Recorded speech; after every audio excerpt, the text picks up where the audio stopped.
Le vrai travailleur, c'est celui qui est créateur. C'est lui qui crée des emplois.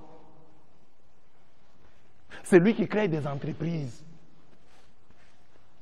Un homme qui ne crée pas d'entreprise, qui ne crée pas d'emploi, c'est un paresseux. C'est la paresse dont je parle ici. La paresse du travailleur. Tu travailles, on te paye. Tu es un salarié. Mais tu es un paresseux. Parce qu'à part ton travail, tu dois faire autre chose. Regardez les stars du football. Ils jouent au football. Là, ils reçoivent un salaire. Mais ils ont investi, hein, par-ci, par-là. Ils ont investi par-ci, par-là. Et c'est ça qu'ils ont beaucoup d'argent. Pas le salaire. À part le salaire, tu n'as rien d'autre. Tu attends seulement la fin du mois. Et toi, la femme du salarié aussi, tu attends la fin du mois. Et là, vous êtes trouvés dans une même maison, deux paresseux, attendant la fin du mois. Et je l'ai dit souvent, il y a des gens, ils travaillent et il est licencié. Le jour après, il devient pauvre. Il n'a plus rien. Parce qu'il n'a pas épargné. Parce qu'il n'a pas investi. Lui, il attendait toujours le salaire. Il y a des choses que tu peux faire. Les jeunes qui ont fait l'université. Tu as fait l'université, la faculté où tu as étudié, tu as retenu comme assistant. Maintenant, tu es un chef de travaux. C'est déjà bien, tu as un travail. Tu as un poste. Mais maintenant, la paresse peut t'attaquer là-bas. Tu es seulement chef de travaux, assistant. Sans article. Tu ne publies rien. Tu ne fais plus de recherches. Toi, tu es toujours là, assistant du tel professeur. Mais tu ne publies rien. Or, on te dit qu'en publiant, tu vas te faire un nom. En intervenant. À la radio. À la télévision. On va te connaître. Le savoir-faire doit être accompagné du faire-savoir. Montre aux gens que tu connais, que tu as des choses que tu maîtrises, que tu peux les aider en ceci et en cela. Oh, j'ai seulement du travail. Tu es un paresseux. Crée. Même si tu travailles pour quelqu'un, réfléchis. Comment à partir de ce que moi j'ai fait ici, je peux aussi faire comme lui? Quelles sont les erreurs qu'il a que moi je ne pourrais pas rééditer dans l'entreprise que moi je vais créer? Et il y a aussi un projet. Dieu honore les gens qui ont des projets. Mais tu n'as aucun projet. Même les jeunes, tu es jeune à la maison, tu as des choses que tu peux faire. Ici en Afrique, tu peux commencer à élever les poules. Si tu as 30 000 francs, tu peux déjà commencer quelque chose. Tu peux déjà commencer quelque chose. Imagine, tu as fait 2 ans avec un poulailler. Chaque fois que tu avais l'argent, tu payes seulement les poules. Paye les poules, paye les poules. 2 ans après, tu sais combien de poules tu auras? Au moins tu seras un petit fermier. Chez toi là. Tu peux même, à l'occasion d'une fête, dire non maman, ne dépensez pas. J'ai 5 poules ici, je vous les offre pour la fête. Tu es déjà devenu un garçon responsable. Tu n'as pas l'argent.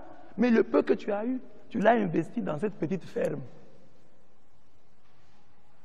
Mais les jeunes d'aujourd'hui, dès qu'il a l'argent, premier réflexe, les habits. Et vous savez que les habits là, des chaussures, il y a des choses qui sont faites pour les gens qui ont un peu d'argent. Il y a certaines chaussures, toi tu es encore pauvre, tu es piéton. Tu vas payer des chaussures de $300. Et chaque jour tu fais les piétons. Mais ces chaussures vont s'abîmer. Toi paye les ketchs, des gros ketchs là. Comme tu es piéton, et des gros ketchs là, si tu montes avec, tu descends avec, il n'y a pas de problème. Tu n'es pas véhiculé, mais tu vas payer des chaussures qui coûtent cher. Et chaque fois, sur ton avenue là, c'est plein de cailloux. Mais tu vas abîmer les chaussures. Toi, fille, là, dans ton quartier là, c'est plein de cailloux sur la rue là. Tu payes les talons, sur les cailloux. Mais tu vas les abîmer. Paye d'abord pantoufles perpètes, comme on dit là. Porte d'abord ça. Un jour viendra. Nous ne sommes pas créatifs. Quelqu'un termine la formation que nous recevons de nos universités, tu termines les études, tu commences à chercher du travail. On ne nous a pas formés pour que, ayant terminé les études, nous puissions créer du travail. Nous puissions inventer. C'est ça la paresse. Ne considérez pas la paresse comme simplement le fait de ne pas travailler. Il y a des gens qui font 8 heures au travail et non 8 heures de travail. Ce sont des paresseux mais travailleurs. Il y a des gens qui n'attendent que le salaire. Ce sont des travailleurs mais paresseux. Dieu nous dit de fuir la paresse. Nous voulons que la faim, le pain se multiplie. Travaillons. Nous prions, c'est très bien, mais travaillons. Nous travaillons, c'est très bien, mais prions. Marchons avec les deux. L'Afrique doit se réveiller. Nous avons tant de potentialités. Il faut changer les choses. Regardez nos villages. Depuis des siècles. Les maisons sont toujours construites de la même manière. Les villageois ont de la paille gratuite dans nos savanes. Nous avons du bois. Mais regardez les types de maisons que nous construisons depuis des siècles. Ça ne change pas. Les gens n'ont pas dit aujourd'hui, nous n'avons pas d'étole, mais nous devons avoir comme toiture de la maison, mettre un peu plus de paille. Non, chercher un peu, mettre un peu de l'esthétique. Construire ces maisons-là en ordre. Je ris souvent quand je vois le village de Kirikou. Vous voyez le village de Kirikou là, dans ces dessins animés, vous voyez un village bien construit. Hein? Des maisons en hutte, mais il y a de l'ordre. J'ai dit, mais ça, on donne une bonne idée hein, de l'Afrique. Mais en réalité, chez nous, ce n'est pas comme ça. Nous avons ces huttes-là, ces maisons-là en paille, mais mal construites, construites en désordre.